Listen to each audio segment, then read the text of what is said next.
1914 was the year in which World War I broke out. Within 2 years, Germany had won that war.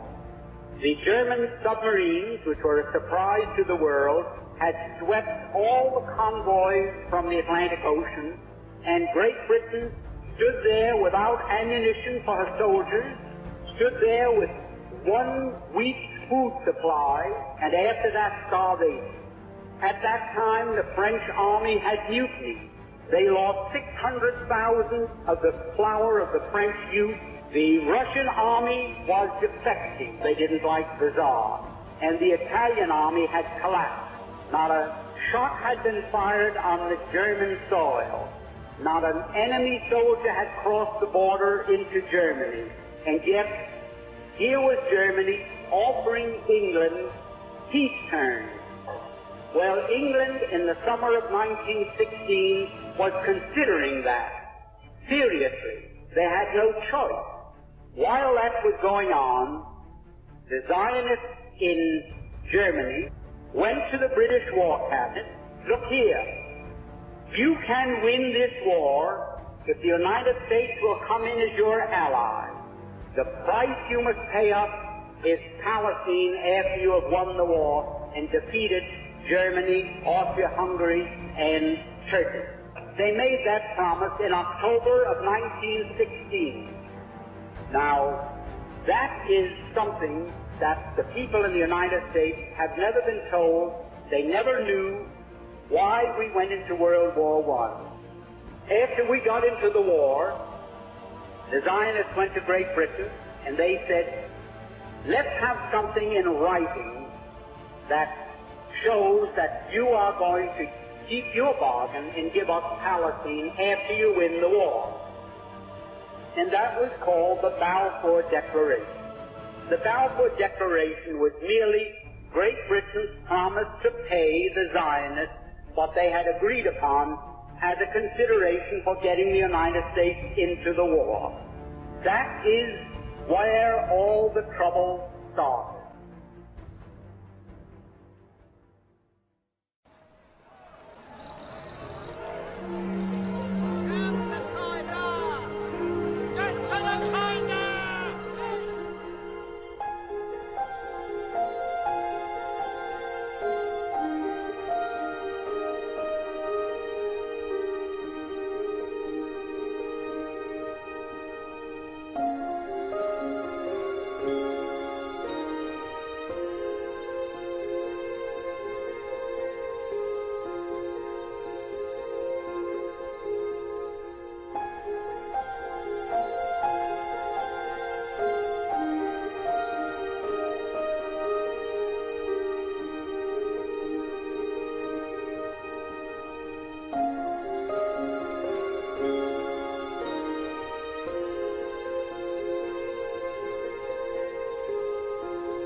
Above all, we must remove the Jews.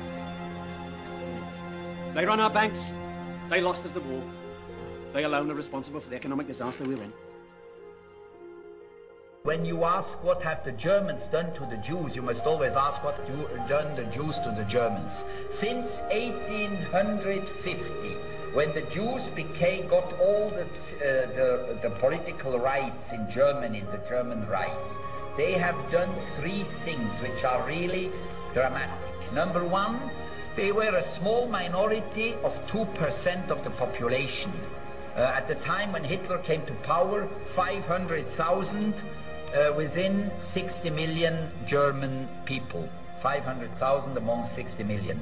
They were a small minority. This small minority managed to control about 50% of the media, to give about 70% of all judges, to have a tremendous influence in movie and in theater and in literature. They were overrepresented. This is one thing. They were absolutely overrepresented, as today in England, in France, and in the United States. Second, Jews were at the origin of a lot of catastrophic financial bank crashes in Germany between 1870 and 1920. In that time, they made a lot of crashes which have, this is all documented. It's not Nazi propaganda or anti-Semitic or Arab propaganda. It's a lot of books have been published, even by Jewish Germans, about this problem. They have millions of German fathers have lost their incomes, their fortune, their savings because of these Jewish gangsters, bank gangsters and speculation people. Then the third point, which was psychologically the most dangerous of all, they have introduced into German art and culture and theater and movie decadence, immorality. The first homosexual theaters, plays, were made in Berlin in the 1920s.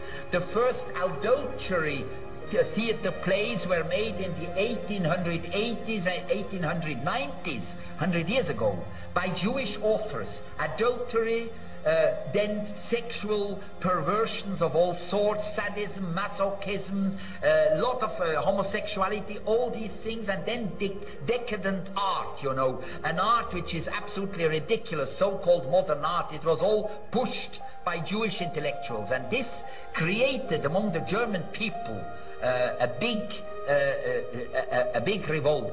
And they wrote books ridiculing Christianity, ridiculing Jesus, and there were furious reactions in Germany, and this is why Adolf Hitler came to power. And you see, then Hitler, in 2 years, from 33 to 35, he brought 6 million unemployed Germans back into their jobs. He created 6 million jobs. It's incredible.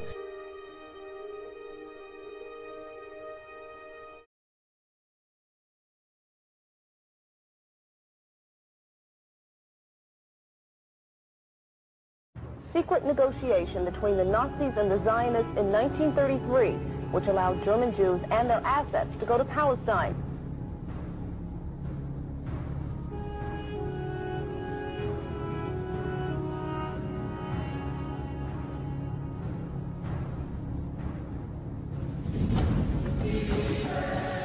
A group of Zionists at the same time was quietly negotiating an agreement with the Nazis to allow the immigration of German Jews and the transfer of their assets to Palestine. That deal, reported in August 1933, was the transfer agreement. Palestine, sparsely settled by Jews at the time, was radically changed as a result. I lived in Palestine from 1933 to 1936, and we saw every week transports of German Jews coming to settle in Palestine. German Jewish settlement of Palestine was, for a time, official Nazi policy. These photos of Jewish life in Palestine, along with a lengthy text, appeared in 1934 in the Berlin paper Der Angriff. The publisher, Hitler's propaganda minister, Joseph Goebbels. A Nazi Visits Palestine was the title of the multi-part series. A medal was struck by Goebbels in commemoration. On one side, the swastika. On the other, the Star of David. Hitler demanded one concession for the transfer agreement, that the call for a boycott of the Reich, raised by Jews here and elsewhere, be rejected by the Zionists. The Zionists made that concession.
Put the issue in some perspective, especially for the audience.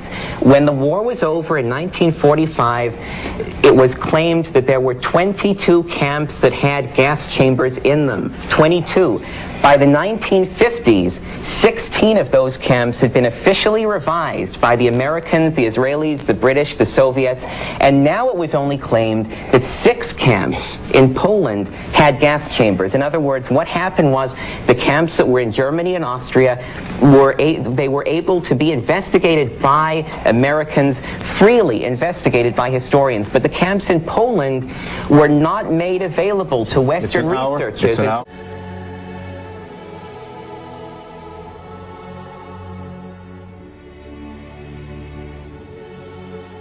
Krakau ging vor einem polnischen Gerichtshof der Prozess gegen die Hauptverantwortlichen für das Konzentrationslager Auschwitz zu Ende. Insgesamt kamen nahezu 300.000 Menschen verschiedenster Nationen im Konzentrationslager Auschwitz.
It's an inarguable fact that 6 million Jews were killed in the war by Adolf Hitler and Nazis.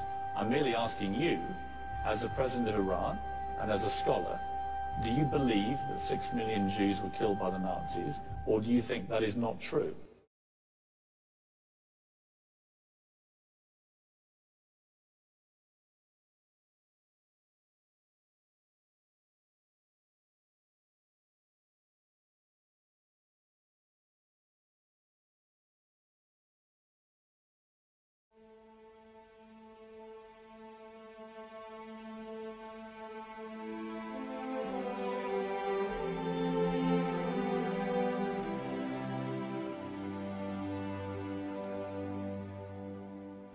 I know from years of my own research and the research of others that proofs of the Holocaust are few. Literally, all there is are the eyewitness testimonies and post-war confessions. There is no picture, plan, or wartime document dealing with homicidal gas chambers or a plan to exterminate the Jews. And we can't use the excuse that the Nazis destroyed all the evidence, because after we had broken the German code, we were able to intercept their secret transmissions, including those that came from Auschwitz. The key to understanding the Holocaust story is understanding the true nature of the things passed off as proofs. Everything that is used as evidence of the Holocaust also can be said to have a perfectly normal explanation. For example, these exhibits are said to be the material proofs of exterminations. There's the piles of human hair. But what does that prove? It's acknowledged that each inmate had his or her head shaved because of the lice problem. That's not denied, so why wouldn't there be piles of human hair? What about the piles of shoes and clothing? Is that a proof? It's a fact that the prisoners were issued a uniform upon arrival, including shoes. So why wouldn't there be piles of inmates' shoes and clothing? It doesn't prove anybody was killed. What about the canisters of gas? No one denies that Zyklon B was used to disinfect clothes and also buildings. Zyklon B was one of the premier pest control agents in Europe at that time. It was present in most of the concentration camps, including those that are not said to have had homicidal gas chambers in them.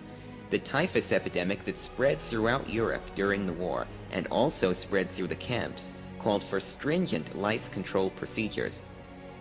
So what other proofs are offered? Well, there's the usual pictures of sick inmates, which proves the groundbreaking thesis that people got sick in the camp. Once again, I'll add that nobody denies the typhus epidemic, which resulted in many deaths. Then there's the artwork, and the pictures of children, but at this point it's looking pretty bad for somebody looking for objective proofs of the gas chamber. And some of the proofs they present actually work against the concept. For example, they have one of several aerial photographs taken of Auschwitz by the Allies during the war. They don't mention, however, that when blown up, these photos don't show people being gassed or bodies being burned, even though they were taken during the time killings were said to be going on almost non-stop. Once inside, we can see why revisionists have had such a field day with this building. Obvious marks on the walls and floors, where apparently walls had been knocked down, equally obvious holes in the floor where bathroom facilities had been. We maintain that, unlike the large hollow chamber we now see, this room had once been 5 rooms, including a bathroom. Yet the building does have what appears to be evidence of criminal usage. 4 holes in the ceiling, which lead to the roof, where 4 little chimneys stand. It is said that through these 4 holes, Zyklon B crystals were dropped. And indeed, there seems to be no other explanation for them. Do these holes prove homicidal gassings? Revisionists have claimed in the past that these holes were added after the camp's liberation, and that the inside walls were knocked down and the bathroom facilities removed to make the room look like a big gas chamber. Let's start again talking about this building here. This crematorium gas chamber. But this is a reconstruction. It is in original state. Original? Original state. The ceiling? It is in original part. Original. It is original. Original in through this chimney was dropped Zyklon B.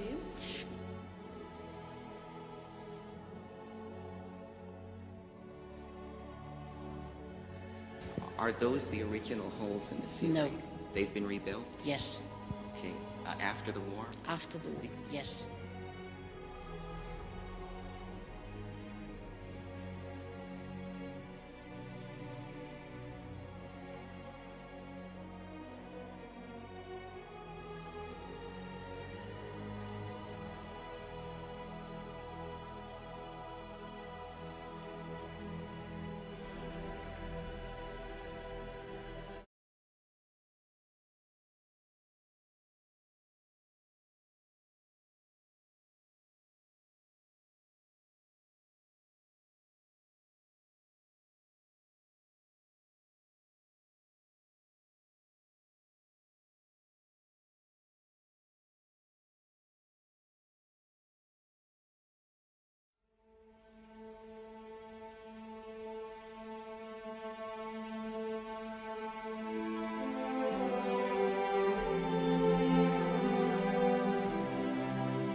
Cyclone B dropped into the death chamber from a small opening. It took from 3 to 15 minutes. We knew when the people were dead because their screaming stopped. After the bodies were removed, our special commandos took off the rings and extracted the gold from the teeth of the corpses. Children of tender years were invariably exterminated, since by reason of their youth they were unable to work.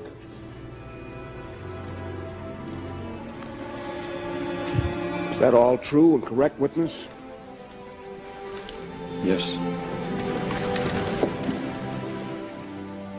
It was the British who obtained, by torture, the confession of Rudolf Höss, commandant of Auschwitz, before turning him over to the Soviets and Poles.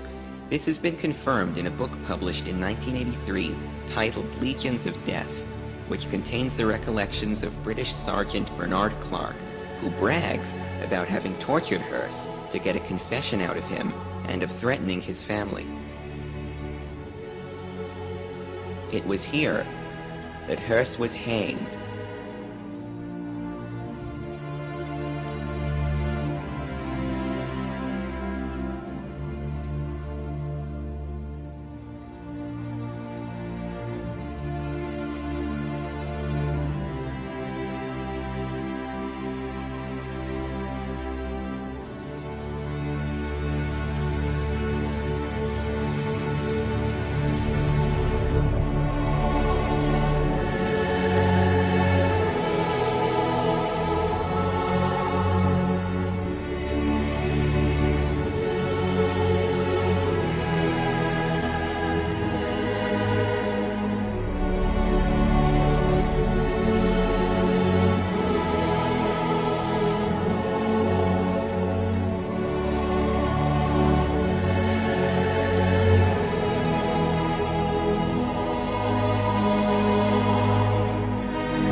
Prove it. Explain to me, for example, how it's possible to gas millions of people in gas chambers and yet leave no significant residue of the poison gas used, hydrogen cyanide, in the fabric of that gas chamber. And our opponents say, hey, 50 years later you don't expect to find residues of a gas in a gas chamber. The answer is you do. And any chemist worth his salt, excuse the pun, any chemist worth his salt will confirm it. In a gas chamber which has been exposed to hydrogen cyanide gas over the years, over 40 or 50 years, you're still going to find residues of that totally permanent compound, ferric ferrocyanide, which is otherwise known as Prussian blue. In fact, it's so permanent a stuff that it's a dye stuff. It's the blue dye stuff known as Prussian blue. So you've got this substance which should be in the walls of the gas chambers, even now 50 years later, and yet it's not there. Although allegedly millions of people have been gassed in these buildings using hydrogen cyanide. And we can prove it should be there because just a few hundred yards away in the Auschwitz complex is a little gas chamber, which looks like a gas chamber. This one's got gas-tight doors and a peephole and rails for little railings for carrying in the racks full of clothing because it was used for fumigating clothing, the prisoners' clothing. And the walls of that little gas chamber in Auschwitz are so soaked with ferric ferrocyanide that on the outside of the gas chamber walls you can see the blue stain seeping through. And colleagues of mine back in February 1988 took samples from that gas chamber illegally. They hammered and chiseled away samples of the brickwork from that, and samples from the brickwork of the other gas chambers where allegedly millions of people were gassed, and they took them illegally back to the United States. And these 40 samples from the little gas chamber here, the fumigation one, and the big lethal one, allegedly, samples were taken back to the United States and tested by qualified American forensic laboratories for the concentration of cyanide still found in them. And in this little one, which was used for fumigating clothing, they found no fewer than 141 milligrams of cyanide residue per 1 kilogram of brickwork. A colossal concentration. You can actually see the blue stain on the wall still. And yet in the buildings where they had allegedly murdered millions of people with cyanide gas, there's not the slightest significant trace of cyanide residue. On this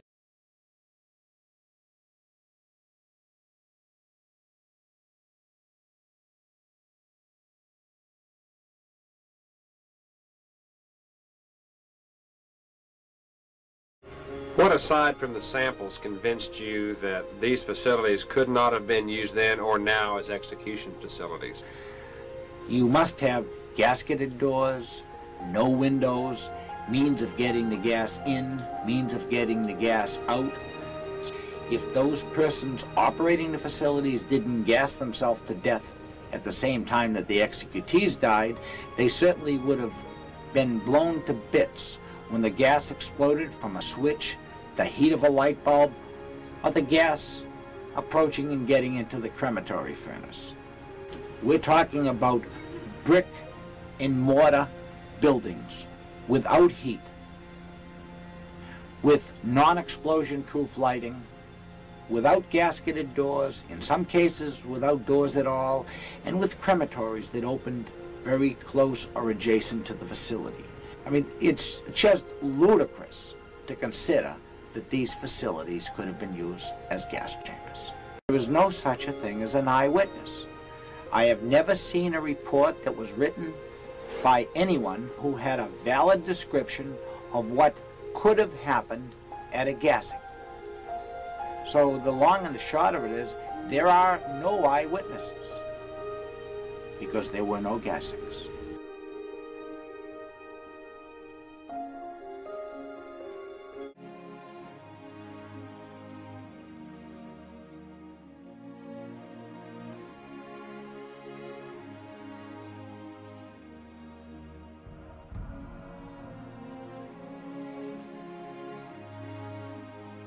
Believe that the historical evidence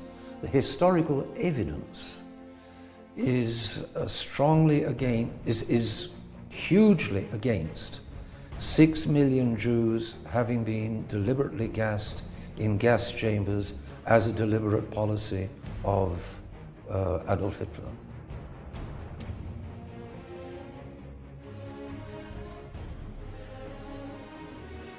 The BBC, they're going to be marketing their film to television corporations around the world.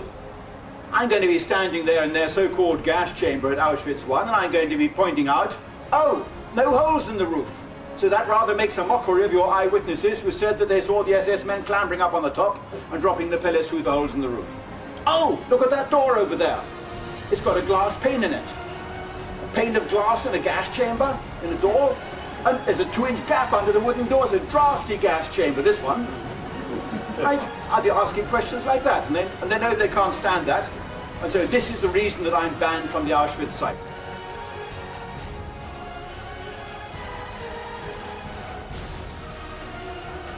Research about it, and you filed on file. What was the number that you concluded that is, we'll say, credible? How many Jews died at Auschwitz? Yes. Less than 20,000 in all the satellite camps, including Auschwitz, and they died not of gassing. There was not a single gas chamber in all of National Socialist dominated Europe, because the killing method of executing, whether criminal spies, traitors, saboteurs, whatever, in Europe, in every Gentile country in Europe, never ever historically was gas. The only nation that ever had this fetish of gas chambers, which is the most complicated, idiotic and expensive way of killing people, was the United States. What about all those gas chambers that we found later after the war in Auschwitz, in Treblinka and other places? Okay, Dr. Piper, the curator of the Auschwitz Museum, was interviewed by my young Jewish friend David Cole, who is a Jewish revisionist. Yes. On tape, Dr. Piper admits that the facilities that they're showing there were reconstructed after the war by the Soviet Army and the Poles. Now,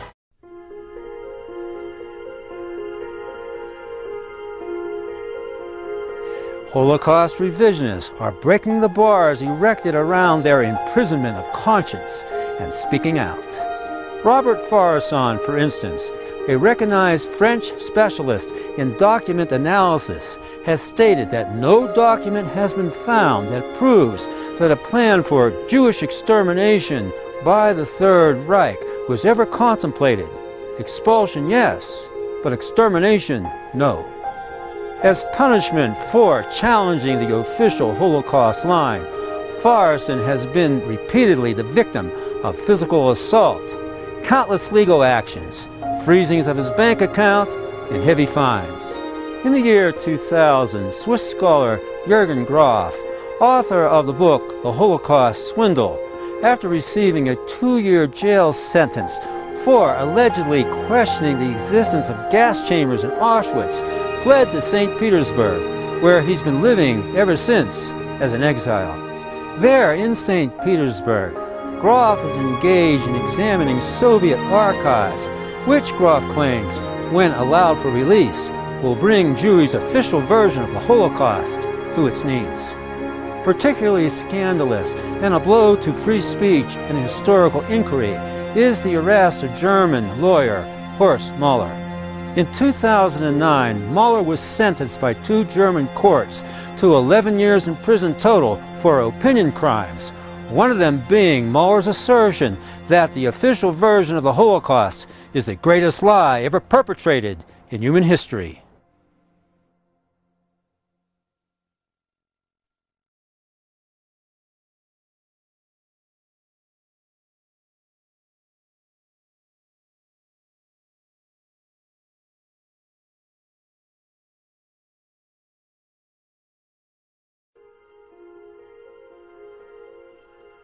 We also had an orchestra where some of the musicians stood together, and one musician was so good that he had the instruments playing and he wrote the notes, so later on we had a band who played over the weekend. And that was, of course, helping us. You know, we also did plays and stuff. Were there any cultural activities happening in Auschwitz? Yes. I told you we had a piano put into not just a piano, a grand piano was brought into Block 1. Once that was built, that new block, the downstairs room was assigned for theater. And they said they're gonna build a movie in the camp. And the president said, Oliver, you must be crazy, they're gonna make a movie for us in the camp. And really it happened, they made a movie in the camp. Yeah, and we went in barracks after barracks. We could go to see a movie sometimes in the evening. They brought movies in in the evening. And what kind of movies would they show? Well, German movies. But once I came to the main camp, we were allowed twice a month to write home. Once a postcard and once a letter.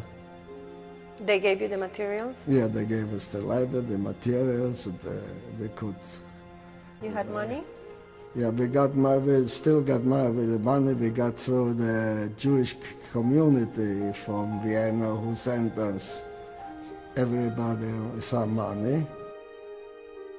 And in the camp you could have currency? Yeah, we could have money because there was in camp also what they call a cantina.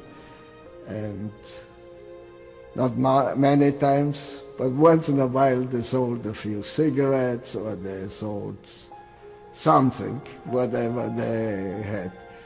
So if you had money you could buy in the cantina there. Redeemable in that cantina if they had something. So that was their way of distributing money. Then to everybody, everybody got this money then. Soccer teams, were organized very well.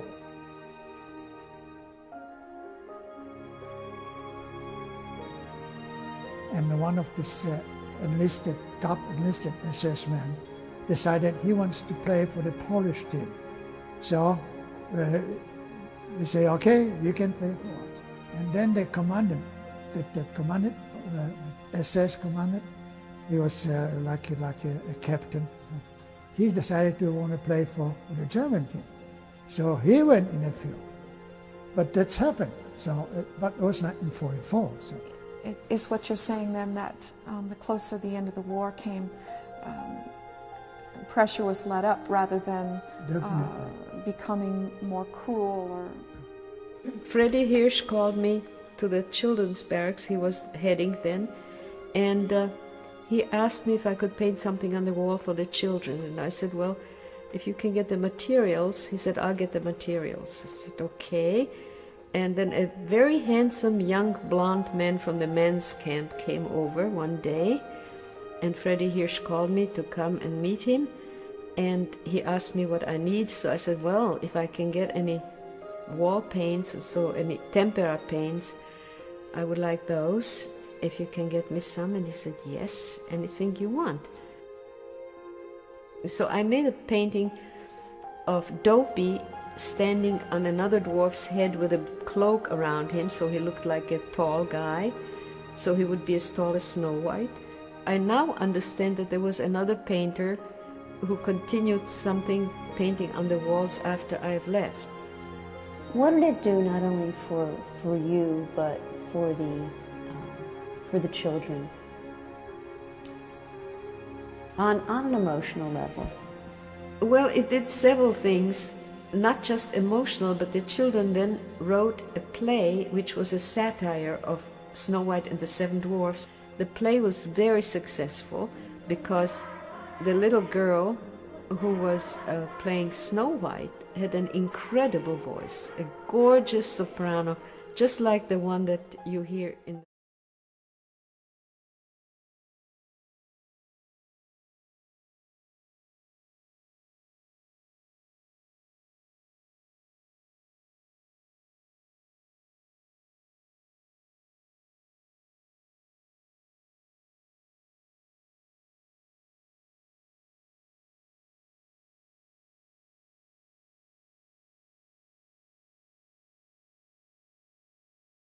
All we had to defeat now, we believed, was Britain.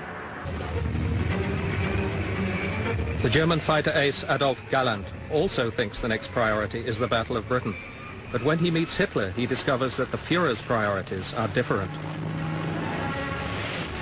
I talked to him that our good time would come and we could bomb London and the English fighters couldn't take off. And they said, no, stop this. I don't like this. I really don't like the fight against England. The English people are so similar people to the Germans. And I have the highest respect for the English building up an empire.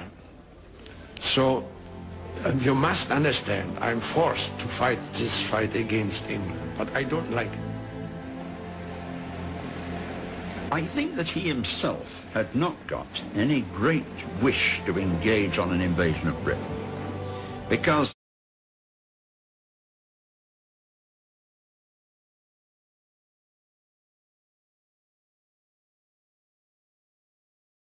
ultimately, and with this I conclude, our objective should be to create a society where denial of the genocide is seen as so outrageous and so despicable that anyone who engages in it would be rendered a pariah. Thank you very much.